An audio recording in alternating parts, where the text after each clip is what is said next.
ትዝታ ዘአራዳ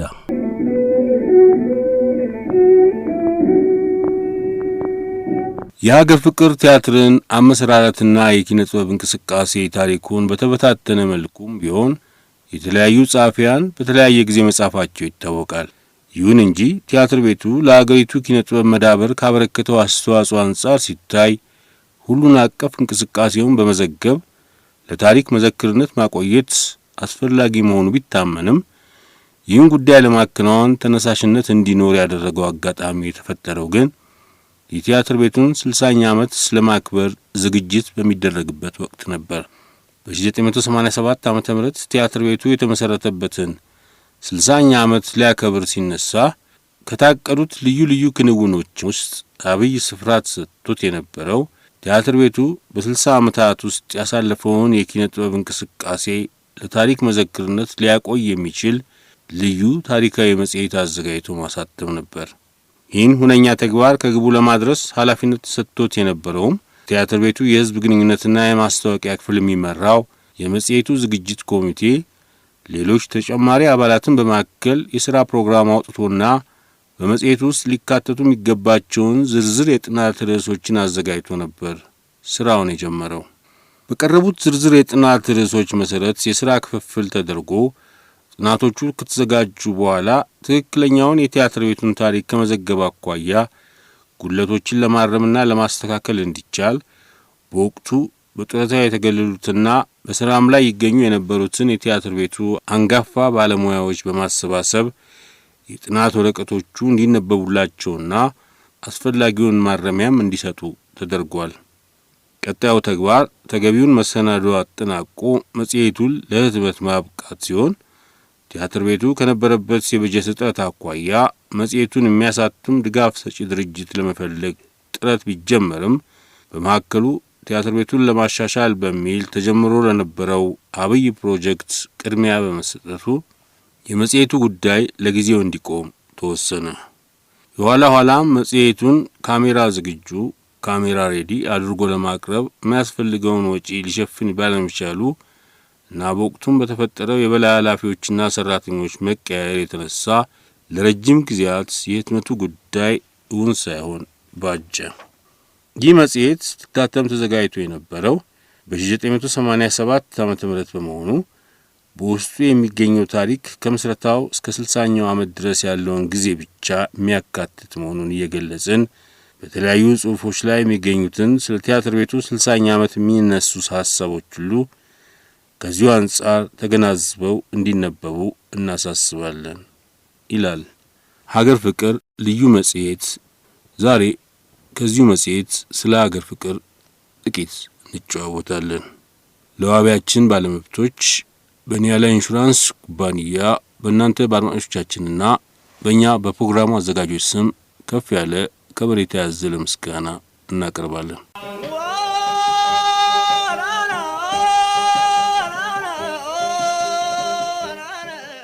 የኢትዮጵያ ሕዝብ የሀገር ፍቅር ማህበር አመሰራረት በይልማ ጥበቡ።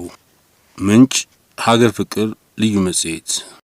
የኢትዮጵያ ሕዝብ የሀገር ፍቅር ማህበር የተመሰረተው ሐምሌ 11 ቀን 1927 ዓመተ ምህረት ነው።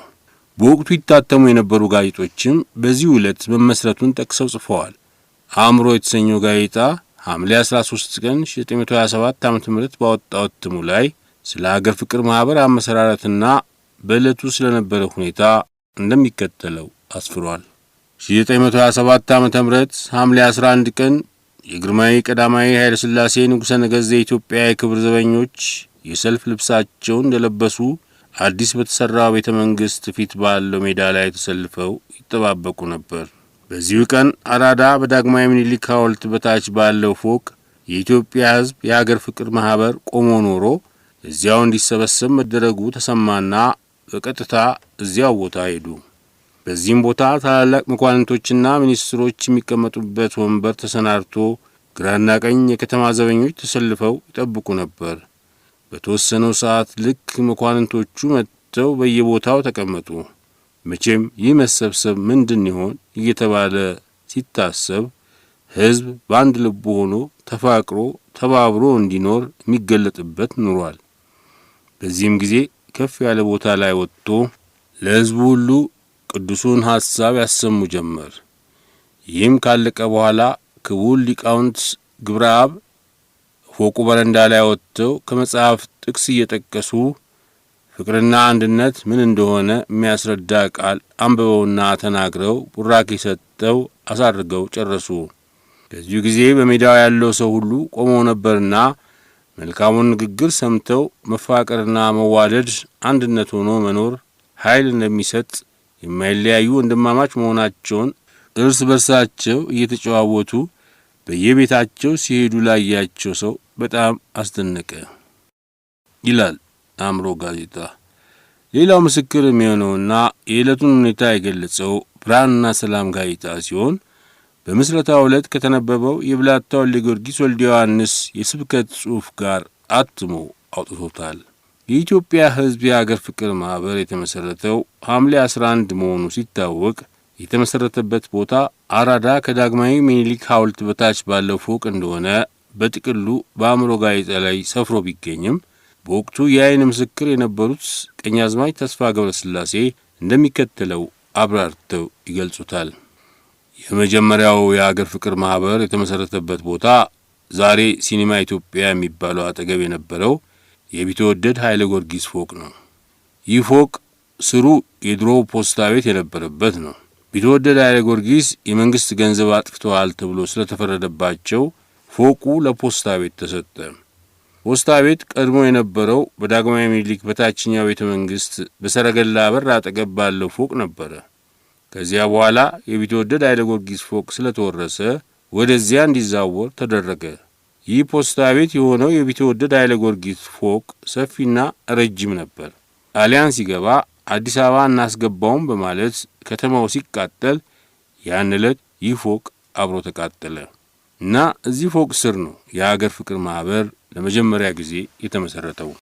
እዚህ ፎቅ ስር ከቆየ በኋላ አሁን የማዘጋጃ ቤት ኳስ መጫወቻ በላይ ፎቅ ያለው ባዶ ቤት ነበር። ይህ ቤት ራስ ኃይሉ የሰሩት ነው። በኋላ የቀድሞ ቦታ ስለጠበበ እዚያ ይሁን ተባለና ለመጨረሻ ጊዜ እዚህ ራስ ኃይሉ ፎቅ ስር ሁለተኛው ሆነ እንጂ ዋናው መሰረቱ የቀድሞ የቢትወደድ ኃይለ ጊዮርጊስ ፎቅ ያሁኑ ትሪያኖን ቡና ቤት ተባለ ቦታ ላይ ነው ብለዋል።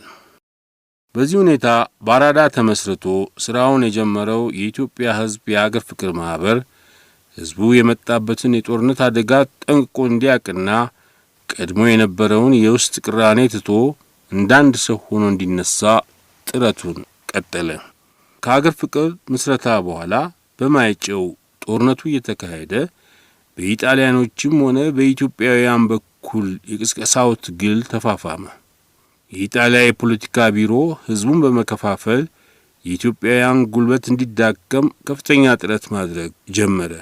ይህን የኢጣሊያኖችን ድርጊት የዘገበ ጸሐፊ የፖለቲካ ቢሮ ያለማቋረጥ ባደረገው እንቅስቃሴ አያሌ ኢትዮጵያውያን ወደ ጠላታቸው እንዲወግኑ ማድረግ ችሏል።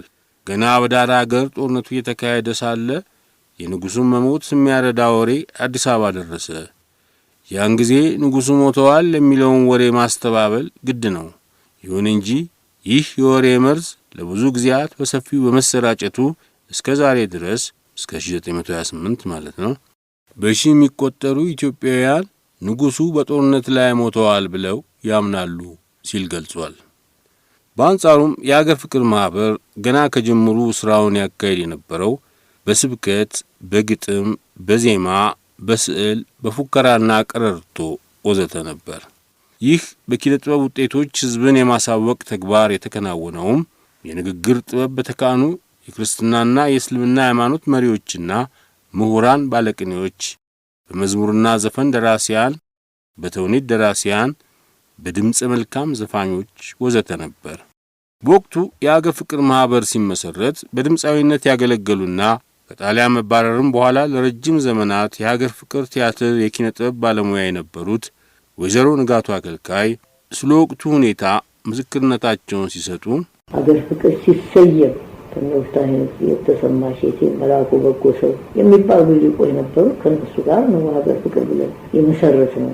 ጣሊያን ሳይመጣ እንደዚህ ያለን ሰውን ስናጠነካክር ነበር። የጣሊያን ወዲህ እንደ ሲመጣ በጦርነቱ ጊዜ ከዚያም በኋላ መቼም ጣሊያን ገባ። ሌሎቹም ሊቆቹም አዋቂዎቹም ተበተኑ። እኛም የራሳችን ሆነን ሰውየውም ሄዱ።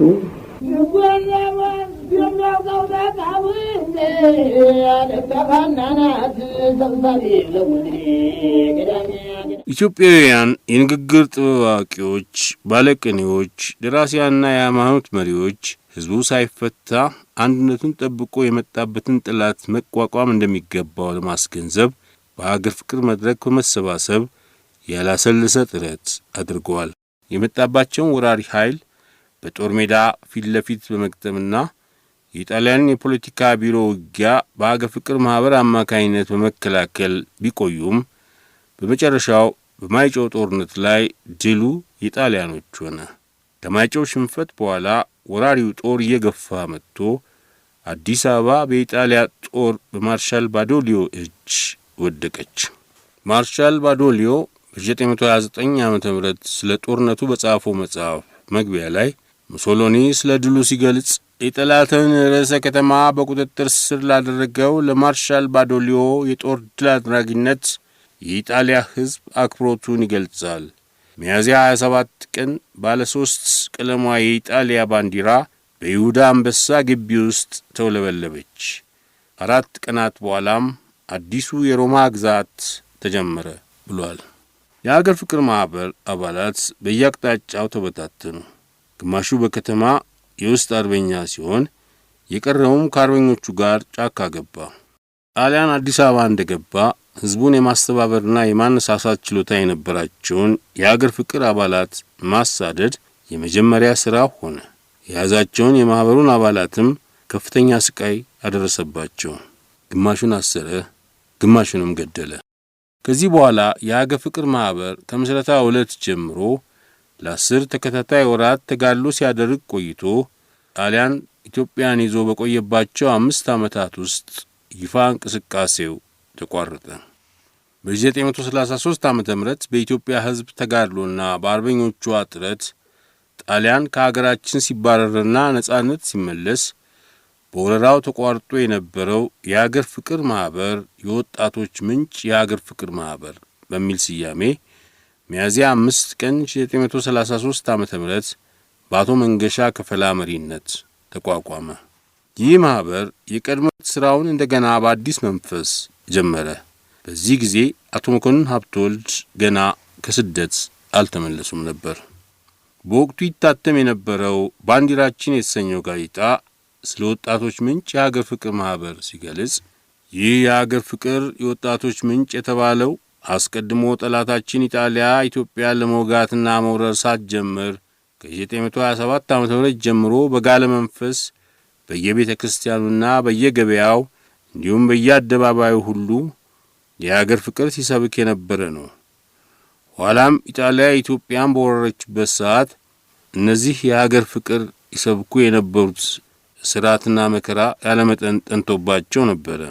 ከእነዚህም ውስጥ የመከራውን ጽናት ሁሉ በደስታ ተቀብለው የሞቱ ብዙ ናቸው። 5 ዓመት በመከራ ባህር ውስጥ ብቅ ጥልቅ ሲሉ ቆይተው ነጻነታችን በተመለሰ ጊዜ ከሞት የተረፉት ተሰብስበው ያንኑ የቀድሞ ስራቸውን እንደገና ሚያዝያ 5 ቀን 1933 የነጻነት መንፈስ ተመልተው ስራቸውን ቀጠሉ በማለት አስፍሯል። ይህ ማህበር በአዲስ መልክ ስራውን ሲያከናውን ለአንድ ዓመት ያህል ቆየ። በዚህ 1 ዓመት ጊዜ ውስጥ በአዲስ አበባ ከተማ ብቻ ሳይሆን በተለያዩ የሀገሪቱ አውራጃዎች የማህበሩን አባላት እየላከና እየተጻጻፈ ቅርንጫፍ ማህበሮቹን አቋቋመ።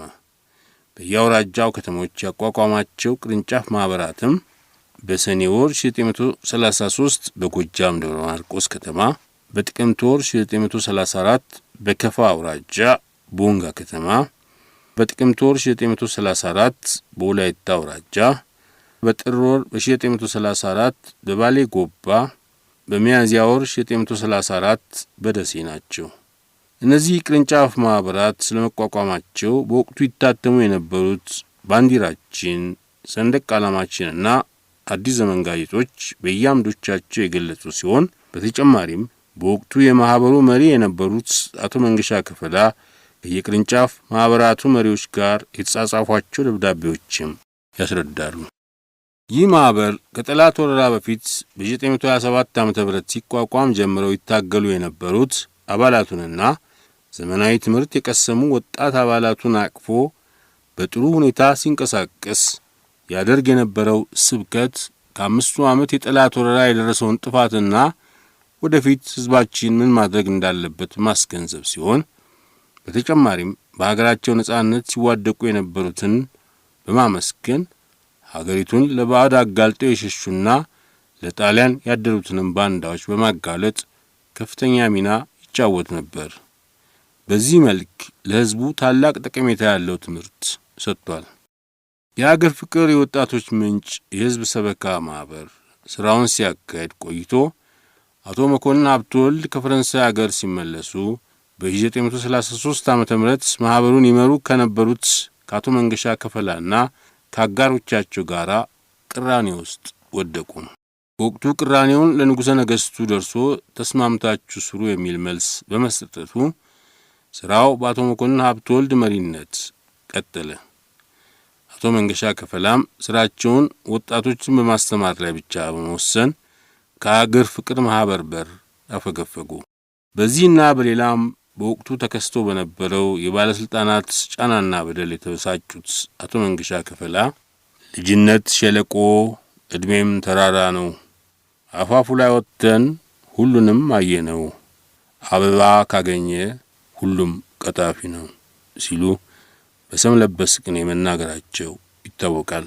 የበረቱት ማን ያዩሻለፉ የበረቱት ማን ያዩሻለፉ። አቶ መኮንን ሀብተወልድ በእርሳቸው መሪነትና በልዑል መኮንን ኃይለ ሥላሴ በላይ ጠባቂነት የጣሊያኖች የነበረውንና የዛሬውን የሀገር ፍቅር ቲያትር የመለማመጃ ትንሽ አዳራሽ ከንጉሡ አስፈቅደው የማህበሩ ጽሕፈት ቤትና የስብከት ቦታ በማድረግ ስራውን ያራምዱ ጀመር። በመጀመሪያዎቹ የስብሰባ ወቅቶች ከግንቦት ወር 1934 ዓ.ም ጀምሮ የንጉሠ ነገሥቱ ልጆች አልጋ ወራሽና ልዑል መኮንን፣ 12ቱ ሚኒስትሮች፣ የየአውራጃው ገዦች፣ ብዛት ያላቸው ስመጥር አርበኞች፣ የኦርቶዶክስና የካቶሊክ እንዲሁም የእስልምና ሃይማኖት መሪዎች፣ የከተማው ነዋሪ አርመኖችና ግሪኮች፣ ታላላቅ የጦር መሪዎች፣ ጄኔራሎች፣ በጠቅላላው ከ60 በላይ የሚሆኑ ታላላቅ መኳንንት በሀገር ፍቅር ማህበር መድረክ ላይ የተገኙ እንዲሰብኩ አደረጉ።